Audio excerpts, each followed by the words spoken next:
Meus irmãos, boa noite. Boa noite. Nós estamos passando por aqueles momentinhos, né? A igreja passa de vez em quando. Vários irmãos. Combinou hoje com o irmão Sebastião aqui, mas temos vários irmãos que passaram por alguma tribulação médica, né? Vamos dizer assim, uma operação, cirurgia, um genético, teve uma melhora, graças a Deus. O irmão Josimar falou hoje, já está no quarto.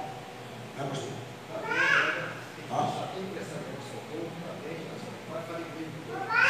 Lucilane também está se recuperando de cirurgia. O irmão Júnior também estava internado ontem, está indo embora hoje já também. O Júnior, o Carlinhos, passou mal para cá. Então, realmente são as coisas, né? Está acontecendo tanta coisa. Parece que acontece tudo uma vez só, mas vai cair tudo assim num momento só. Mas Deus é bom. Deus tem respondido às nossas orações. Nós hoje na classe, nós estávamos falando se existe o dom de cura. Se alguém tem esse dom de cura. Pode ser, eu acho que sim. Que alguém tem esse dom de cura. E pode ser, não, eu tenho certeza que na nossa igreja alguém tem esse dom, porque muitas orações são ouvidas e Deus tem restaurado e restabelecido muitas pessoas que já estavam de morte até. Eu já vi vários casos acontecer aqui na nossa igreja, de pessoas melhorarem de forma... Tem irmãos aqui presentes assim, que só mesmo alguém que tem esse dom, que Deus deu esse dom para orar. Talvez ele nem saiba, né, que tem esse dom, mas Deus tem levantado pessoas nesse sentido também. Todos os hinos que cantaram aqui, irmãos, todas as orações que foram feitas até agora aqui, toda a palavra lida até agora aqui, parece que foi um prefácio da pregação. Nunca eu vi em toda a minha vida de cristã algo tão se encaixando tão bem com o tema da pregação. O tema da pregação da mensagem é como definir o amor de Deus. Pensou? Tudo foi feito que eu falando de amor, o hino dos homens, o hino que foi a mulher cantando também aqui, o deslumbrante amor de Deus. Como definir o amor de Deus? Convido os irmãos a abrir suas Bíblias. Primeira carta de João, capítulo 4. O texto é longo. Hoje nós estamos com tempo. Não sei se consigo pegar isso tudo. Eu convido os irmãos a nós lermos primeira carta do apóstolo João, capítulo 4, de 7 a 21. Bom, vamos ler todos juntos? Está aqui no Lama Show, está fácil de ler, a letra está grande. Vamos lá? Amados, amemos-nos todos, porque o amor é de Deus. E qualquer que ama é nascido de Deus e conhece a Deus. Aquele que não ama não conhece a Deus, porque Deus é amor. Nisto se manifestou o amor de Deus para conosco, que Deus enviou seu Filho unigênito ao mundo para que por ele vivamos. Nisto está o amor,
19.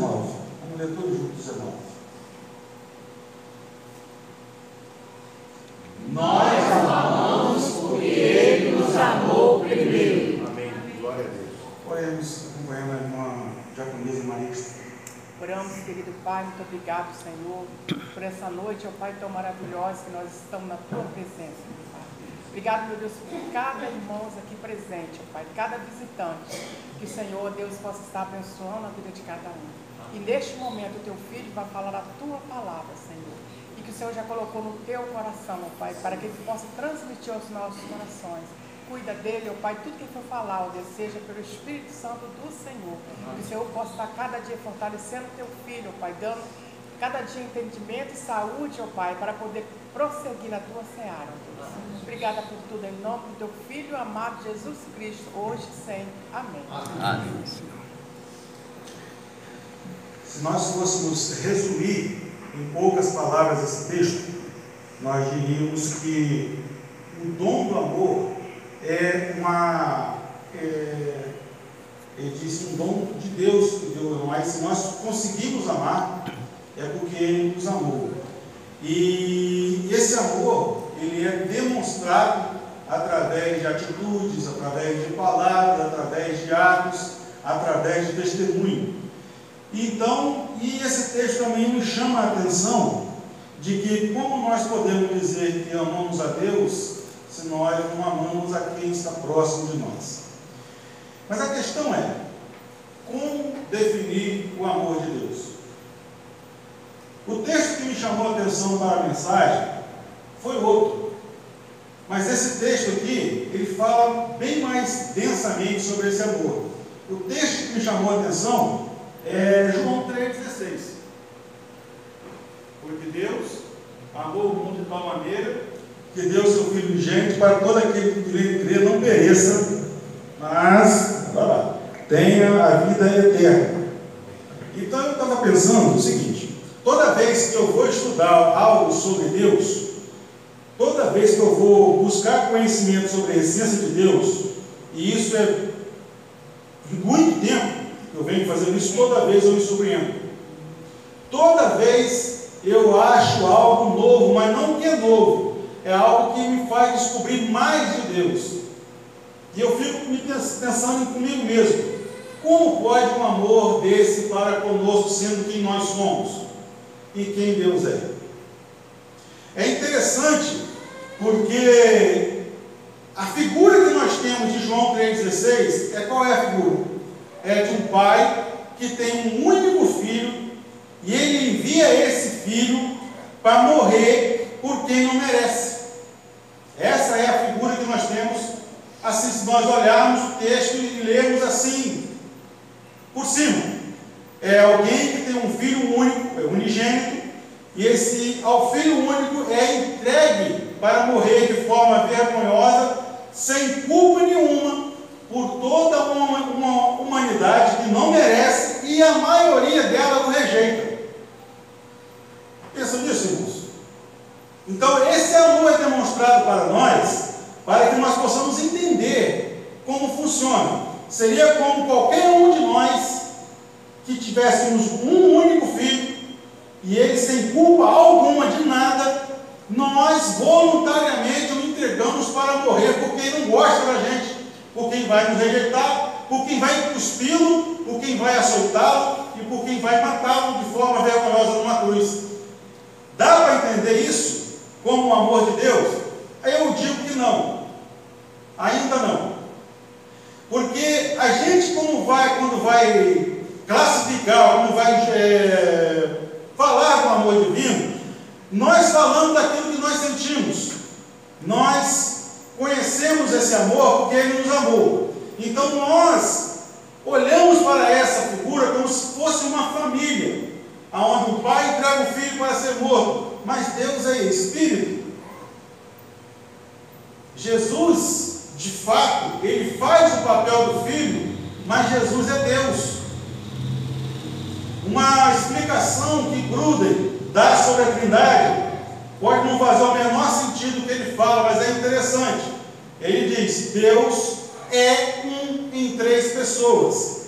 Cada uma das três pessoas pessoas é plenamente Deus. Só existe um Deus. Não faz sentido, mas faz. Mas é isso.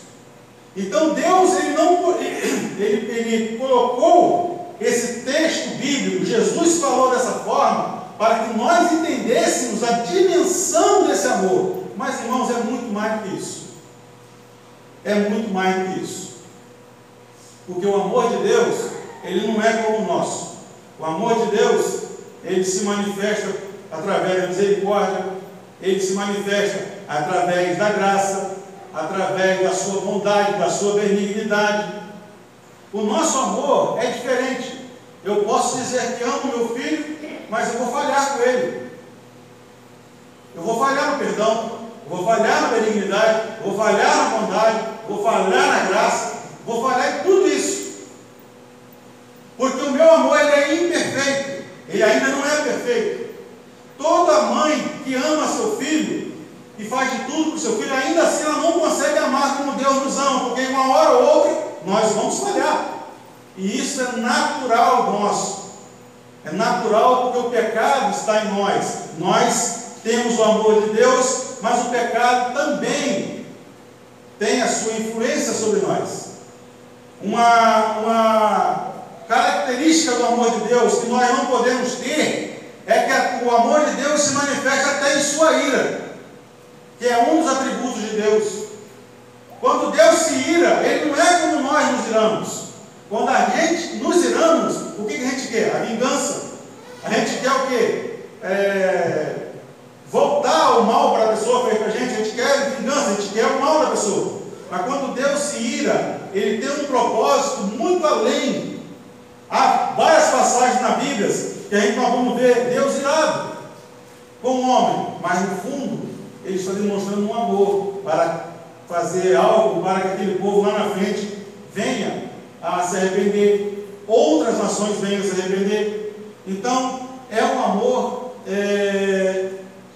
que não tem como uma pessoa explicar. Nem o maior teólogo que existe no mundo, vivo ou morto, ele vai conseguir explicar em palavras o que é o amor de Deus. Bem, então,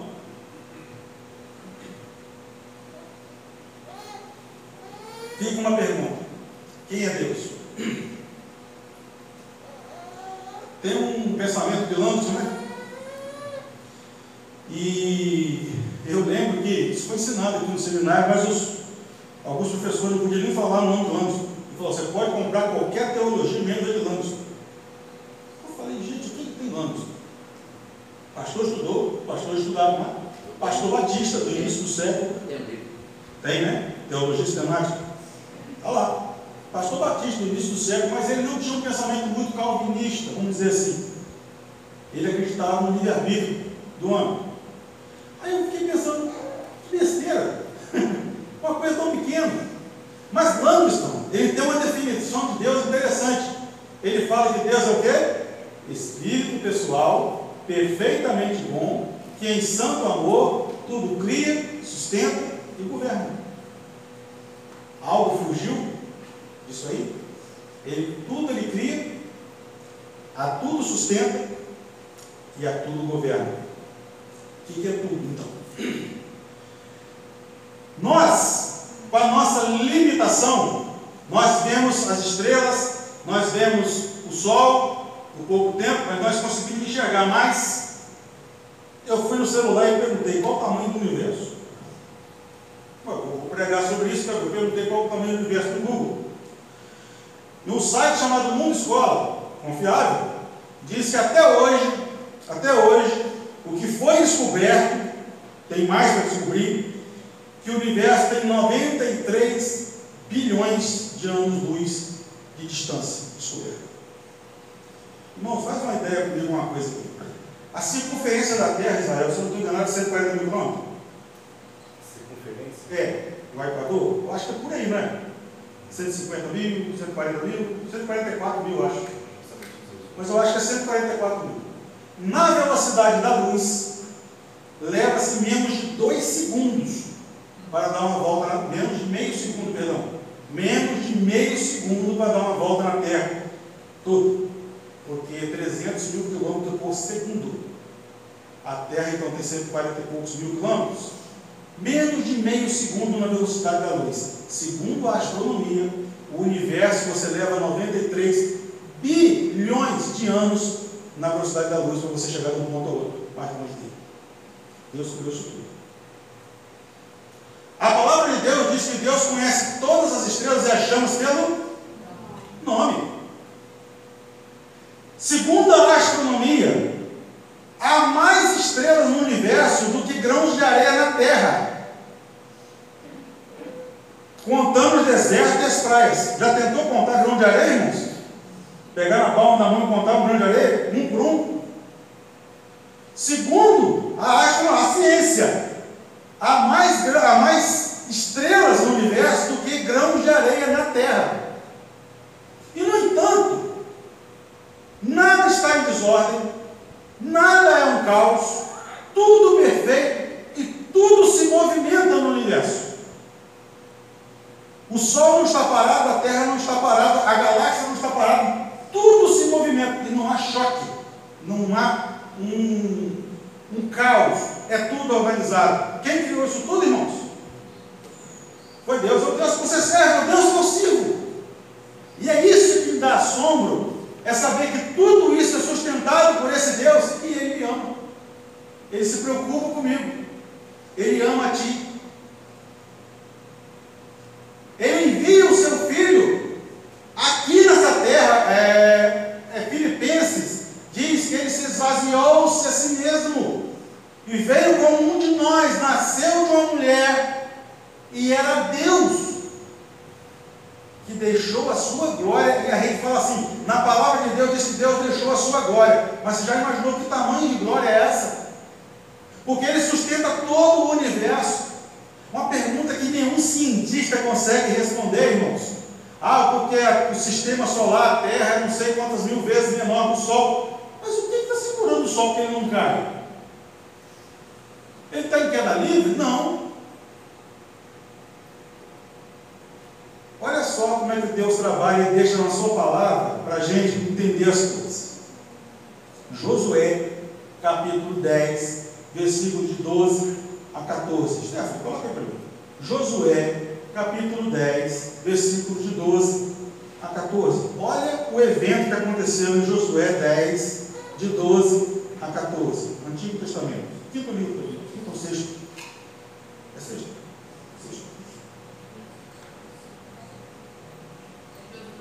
10, 12 a 14. Então Josué falou ao Senhor do dia que o Senhor deu os amorreus na mão dos filhos de Israel e disse aos olhos dos israelitas: Sol, detente em Gibeão, e tu, lua, no vale de Ajalon. E o sol se deteve e a lua parou, até que o povo se vingou de seus inimigos. Isso não está escrito no livro dos reis? O sol, pois, se deteve no meio do céu e não se apressou a pôr-se quase um dia inteiro. E não houve dia semelhante a este, nem antes nem depois dele, ouvindo o Senhor assim a voz de um homem, porque o Senhor pelejava por Israel. Sabe o que aconteceu aqui, irmãos? Não é que a lua parou e o sol parou. Aquilo aconteceu para que fosse escrito, eles entendessem. Mas Deus parou o universo por causa da oração de um homem. Todo o sistema do universo parou por um dia inteiro para que o povo de Deus vencesse a batalha. Eu fico pensando, que amor é esse que Deus tem por mim, sendo eu um fraco pecador, que é capaz de parar todo o universo para atender a oração do homem? Irmãos, esse é o Deus que nós servimos. O Deus que nós servimos nos ouve, mesmo governando o universo. O Deus que nós servimos nos socorre. Há alguém doente? Faça oração. Ore. Então, dimensionar quem é Deus. É por isso que eu fico olhando o Antigo Testamento. Eu vejo por que a ira de Deus era tão grande quanto a idolatria de se fazer imagem ou uma pintura que o representasse. Como que nós vamos representar um Deus desse? Um Deus que não tem forma, um Deus que governa tudo. Como que na minha mente mente pecadora, eu vou construir alguma estátua, ou algum quadro, ou o que seja, para representar Deus como. E ele era irado contra isso no Antigo Testamento. O povo de Israel pecava dessa forma. O Deus que nós servimos, irmãos, nos conforta. Quantas vezes, irmãos, só Deus para nos confortar? A gente fala essa frase, não é? Só Deus. E é verdade. Só Deus. A gente fica pensando nas pessoas que estão em sofrimento, estão passando por aquela situação difícil na guerra. Homens longe de Deus. Homens totalmente afastados de Deus. Mas ali dentro há crentes sofrendo e sendo confortados pelo Senhor. O Senhor olha cada um de nós de maneira individual. O Deus que nós servimos, irmãos, em santo amor, Ele também nos pune. Ele também nos castiga. E o castigo de Deus não é como o nosso. O castigo de Deus para a nossa instrução, para o nosso crescimento. E quantas vezes nós precisamos sim ser castigados. Nós precisamos sim ser colocados de volta para o caminho reto. Porque a nossa carne milita contra o nosso espírito. Quem de nós pela carne teria estado aqui hoje? Ele está em casa, tomando uma Coca-Cola. Ele está em qualquer outro lugar. Nós estamos aqui. Glória a Deus por isso. O Deus que nós servimos por último, irmãos, Ele nos ama e nos salva eternamente. Esse Deus que criou tudo isso. E o próprio João vai dizer no capítulo 1, a respeito de Jesus, diz que por Ele foram criadas todas as coisas. E nada daquilo que foi criado sem Ele se fez. Porque para Ele são todas as coisas. É esse Jesus que nós pregamos. É esse Jesus que o escritor de Hebreus, no capítulo 2, versículo 3, faz a grande pergunta: como escaparemos nós de uma tão grande salvação? Porque isso tudo que Deus criou para a sua glória, o inimigo veio, Satanás veio e trouxe o pecado. Então Deus, em santo amor e ira, preparou um lugar para ele, porque ele é mau, ele quer te matar, ele quer te escravizar, ele quer destruir a sua vida, ele quer roubar todos os seus sonhos, ele quer roubar tudo da sua vida, ele quer te destruir por completo. Jesus preparou um lugar para ele, Deus preparou um lugar para ele, mas todo aquele que rejeita Cristo, eu tenho que dizer, não vai para o purgatório, não vai para o meio do caminho, não. Vai juntinho com ele para lá. E a mesma eternidade que está preparada para ele, também está preparada para aquele que aceita o sacrifício de Cristo. O sacrifício de Cristo é o mesmo Deus que criou esse universo magnífico e inexplicável. Ele criou algo especial para nós, para aqueles que creem que Jesus é o Salvador, para aqueles que creem que Jesus não é apenas um homem, e sim Deus, que veio trazer a salvação a essa terra. Irmãos, está se cumprindo a palavra de Deus, está se cumprindo a Bíblia. O mundo inteiro começou a se levantar contra Israel. Você acha isso aleatório, irmãos? Acha isso aleatório? Foi aprovada uma resolução na ONU, 44 países votaram a favor de Israel, 122 contra. O mundo está levantando contra Israel. É a Bíblia se cumprindo. Nós estamos vivendo a história que foi pregada no passado. Nós estamos vivendo essa história. Eu não quero dizer para você que o mundo vai acabar amanhã. De forma alguma. Eu não sei. Ninguém sabe agora. Mas a palavra de Deus está se cumprindo. Mas uma das últimas profecias a respeito de Israel se encontra no livro de Amós, capítulo 9, versículo 15, e diz lá: e novamente os plantarei na sua terra, e de lá nunca mais sereis arrancados, diz o Senhor. Ninguém tira Israel dali. Até a volta de Cristo, Israel vai estar ali. Mas vai ser dias difíceis. Já começou. Dias muito difíceis. Tem muita coisa ainda. Portanto, é meu dever, como cristão em santo amor, te dar uma oportunidade hoje. Se tem alguém aqui que não é crente, que está afastado ou que, por algum motivo, está longe dos caminhos do Senhor, eu quero te convidar a fazer uma reflexão. Espero realmente que você tenha entendido a palavra pregada. Espero realmente que cada um de nós aqui tenhamos entendido a urgência da salvação. A salvação ela não é para amanhã. Amanhã vamos. Quem pode dizer que vai chegar amanhã? É para hoje. Eu quero te fazer um convite. Se você entendeu essas palavras e quer hoje, agora, nesse momento, voltar para os caminhos do Senhor, voltar à sua profissão de fé, eu te convido a sentar nesse banco à frente aqui. Se você quer, se você aceita, se você entendeu essa passagem. Infelizmente, nosso ônibus não veio, mas quem veio aqui era para estar aqui hoje. Eu não vou insistir, irmãos, mas entenda, o fim está chegando. E não estou aqui para tocar o terror, não, né? É uma realidade. O fim está chegando. E que nós possamos entender o grande amor de Deus. É impossível de nós entendermos esse grande amor de Deus, sendo quem Ele é e sendo quem nós somos. Mas que você possa entender. Se você não creu na Bíblia ainda, para que você possa entender, nem que seja pela ciência, que Deus está no controle de todas as coisas. E chegará um dia que Ele virá como juiz. Ele não vai perder o controle de nada. Nós não temos que temer nada. Tem um hino que o Vicente Mandiva canta aqui. Eu não temo mesmo nada. A estrada pode ser escura. Pode não ter luz. Pode ter buraco. Pode ter abismo. Porque nós temos essa segurança que o mundo não tem. Nós estamos aqui diante da palavra de Deus, diante de um Deus que criou tudo. Mas Ele assim nos ama. Que Deus nos abençoe. Que essa palavra possa ser completada em cada um dos irmãos, das irmãs, que possa entender que precisa urgentemente de Jesus. Amém?